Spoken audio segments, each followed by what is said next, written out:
બાળ મિત્રો, ક્રિસા દલવાડી ચેનલમાં આપનું સ્વાગત છે। આજે આપણે ધોરણ 6 હિન્દી અલંકાર સ્વાધ્યાય પોથીનો અભ્યાસ કરીશું। એમાં પાઠ છે પહેલો, દયાલુ શિકારી। તેમાં प्रश्न नंबर 1, प्रश्नों के उत्तर के लिए उचित विकल्प चुनकर विकल्प का क्रम चौरस में लिखिए। पहला में जवाब सी, बीजा में बी, तीजा में सी, चौथा में डी। प्रश्न नंबर 2, कोष्टक में से उचित शब्द चुनकर रिक्त स्थानों की पूर्ति कीजिए। पहला नो जवाब हिरनी, बीजा नो जवाब सावक, तीजा नो जवाब आंसू, चौथा नो जवाब जंगल। नंबर 3, निम्नलिखित विधान के सामने सही और गलत का चिन्ह कीजिए। पहला नो जवाब साचू, बीजा में खोटू, तीजा में खोटू, चौथा में साचू, पांचवा में साचू।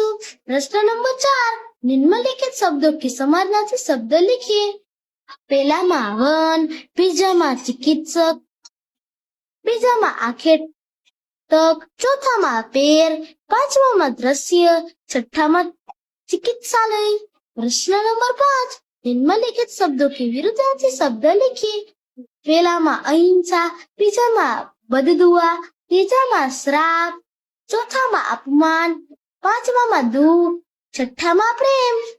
प्रश्न नंबर 6, नीचे दिए गए वाक्यों में जो शब्द संज्ञा है उन्हें रेखांकित कीजिए।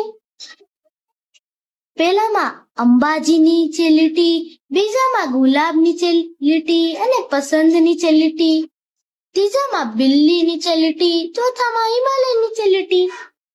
प्रश्न नंबर 7, वर्ण के आधार पर अधिक से अधिक शब्द बनाइए।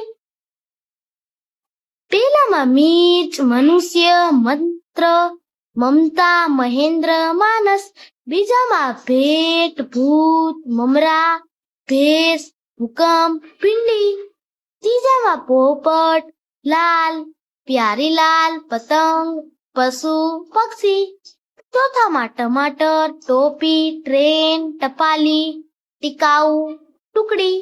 प्रश्न नंबर 8, दयालु शिकारी चित्रपाठ के आधार पर शब्दों की सूची बनाइए। जंगल, सावक, पशु, पेड़, अस्पताल, बंदूक, टांग, गोली। प्रश्न नंबर 9, निम्नलिखित प्रश्नों के उत्तर एक एक वाक्य में लिखिए।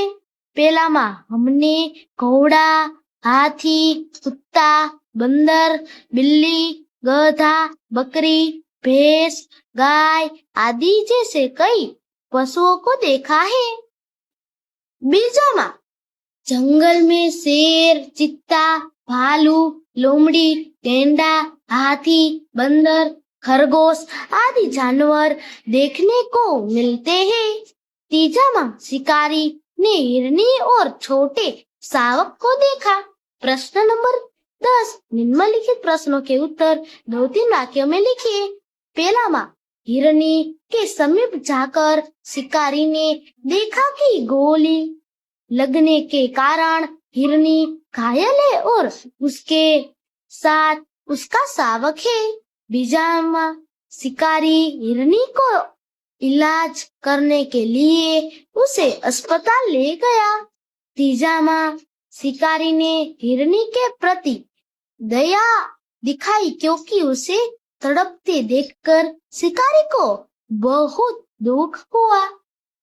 प्रश्न नंबर 11, निम्नलिखित प्रश्नों के उत्तर सविस्तर लिखिए।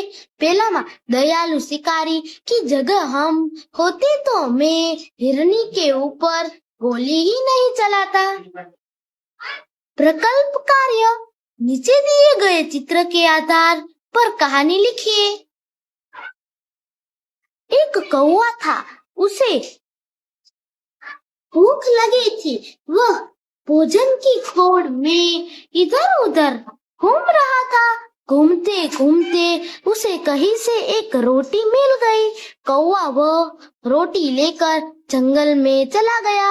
जंगल में कौवा एक पेड़ पर जाकर बैठ गया। कौवा पेड़ पर बैठा ही था कि वहां एक लोमड़ी ने देखा कि कौवा के पास रोटी है, क्यों ना मैं कौवे के मूर्ख बनाकर रोटी ले लूं। लोमड़ी ने कौवे को कहा कि तुम बहुत अच्छा गाते हो। कौवा लोमड़ी की चालाकी समझ गया। कौवे कौवे रोटी को हाथ में पकड़कर गाना शुरू किया। लोमड़ी उदास होकर चली गई। છેલ્લો ચેપ્ટર ના વિડિયો જોવામાં મારા નિયમિત વિડિયો જોતા રહેજો અને બીજા મિત્રોને શેર કરજો તે એવા અલ્લાહ હાફિઝ પોથીનો વિડિયો જોઈ શકે. Bye bye.